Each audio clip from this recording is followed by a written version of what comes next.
जरा मोबाइल नीचे कर लो भाई, थोड़ा सा माइक पीछे रखो सर से थोड़ी। मैं ना देखो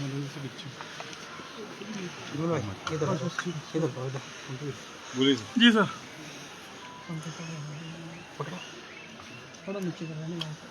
काफ़ी दिनों से, काफ़ी अच्छे से मैं कह सकता हूँ कि एक वर्ग का आग्रह था कि हमारे लिए भी कमीशन का गठन किया जाए, और 2 बार 3 बार उन्होंने इस सारे विषय को लेकर के हमसे मांग भी की, और हम इस बात को थोड़ा सा देखने लगे कि भी पूरे देश भर में इस तर्ज पर कोई आयोग का गठन हुआ है कि नहीं। तो कुल मिलाकर के आज जब एक बहुत बड़ी संख्या में आकर के उन्होंने आग्रह किया, हमने उनकी बात सुनी है, और सुनने के बाद उनको कहा कि पूरे देश भर में आयोग सिर्फ एक जगह है, वो है मध्य प्रदेश में, और वो आयोग जो है वो सामान्य जाति वर्ग का जो है वो आयोग गठित है, और जिसको इनके ही जो नेता है रुमित,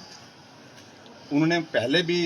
इस बात के लिए आग्रह किया था कि उसी तर्ज पर, उस तर्ज पर जिस तर्ज पर मध्य प्रदेश में आयोग गठित किया गया है, उस तर्ज पर हिमाचल प्रदेश में भी स्वर्ण आयोग का गठन किया जाए। तो आज हमने थोड़ी डिटेल्स उसमें ली हैं, और डिटेल्स लेने के बाद जब हमने देखा कि इनकी मांग काफ़ी अरसे से इस बात को लेकर के चल रही है, हमने इनकी बात को सुना, और सुनने के बाद हम सारे समाज को इकट्ठा होकर के चले। जैसे हमारे अनुसूचित जाति के वर्ग के लिए भी कमीशन है, ओबीसी के लिए भी कमीशन का प्रावधान है, और ऐसे में अगर हमारे सामान्य वर्ग के लिए भी अगर आयोग का गठन होता है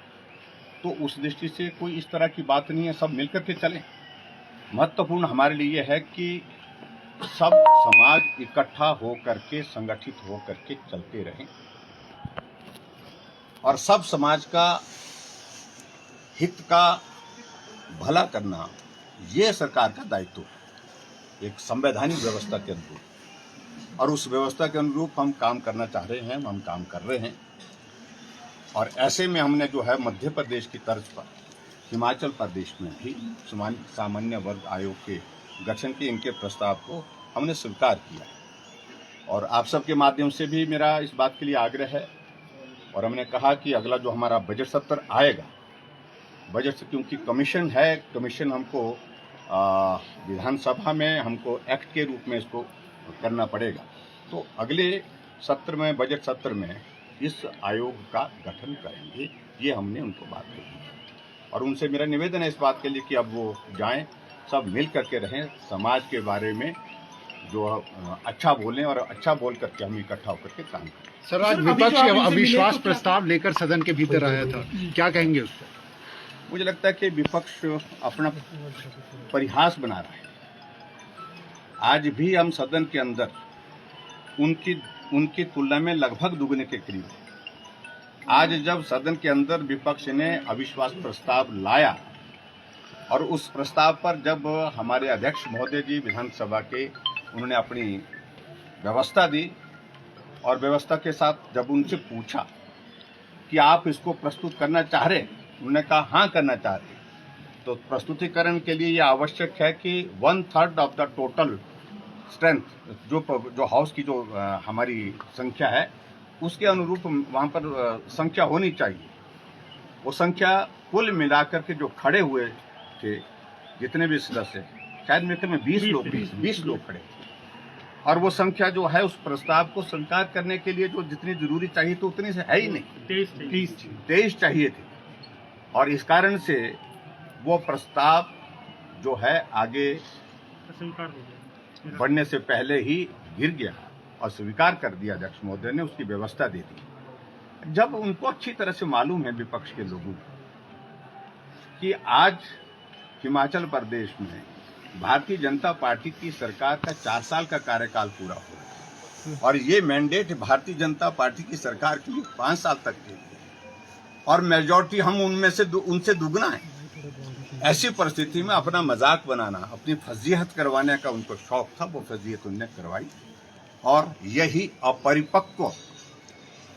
नेतृत्व की एक निशानी है जो आज विधानसभा के अंदर आप लोगों ने तमाशा देखा। सर, आप वाराणसी जा रहे हैं, प्रधानमंत्री नरेंद्र मोदी 13 और 14 को वाराणसी में शिवधाम और उसका वो भी करेंगे और मुख्यमंत्री उप मुख्यमंत्री बुलाएंगे, आप वहाँ जाएंगे? हाँ, मेरा जाने का कार्यक्रम है। हालांकि मैंने कहा तो था मैंने कि भी हमारा विधानसभा का सत्र चल रहा है और विधानसभा सत्र के कारण जो है हमारे लिए थोड़ी सी कठिनाई होती, क्योंकि ये विंटर सेशन वर्तमान सरकार के कार्यकाल का ये जो है वो अंतिम सत्र यहाँ धर्मशाला होता है। उसके बाद हमारे बजट सत्र होगा, उसके बाद हमारा मानसून सत्र, उसके बाद चुनाव। तो ऐसी सूरत में ये महत्वपूर्ण होता है। लेकिन फिर भी उनका कहना है कि चीफ मिनिस्टर काउंसिल की मीटिंग काफ़ी अरसे के बाद हो रही, लगभग ज़्यादा 2 साल से भी ज़्यादा वक्त हो गया। तो महत्वपूर्ण विषयों पर चर्चा होनी है, महत्वपूर्ण विषयों पर बातचीत होनी है। उस दृष्टि से उन्होंने बात कही केंद्र की ओर से हमको, और मेरा जाने का कार्यक्रम 13 तारीख को बना है। सर, ये जो आप बात करके आए हैं, ये क्या अभी अड़े हुए हैं किसी जिद पे जो अभी भी देखिए, अब हमने अपनी जो बात कहनी तो वो कही। अब उनको इस बात को लेकर के मुझे लगता है कि मानना चाहिए, इनको आभार व्यक्त करना चाहिए और जा करके सब लोगों के बीच में जा करके इस बात का जो है वो मनाना चाहिए, इनको प्रसन्नता होनी चाहिए। Thank you, please, thank you.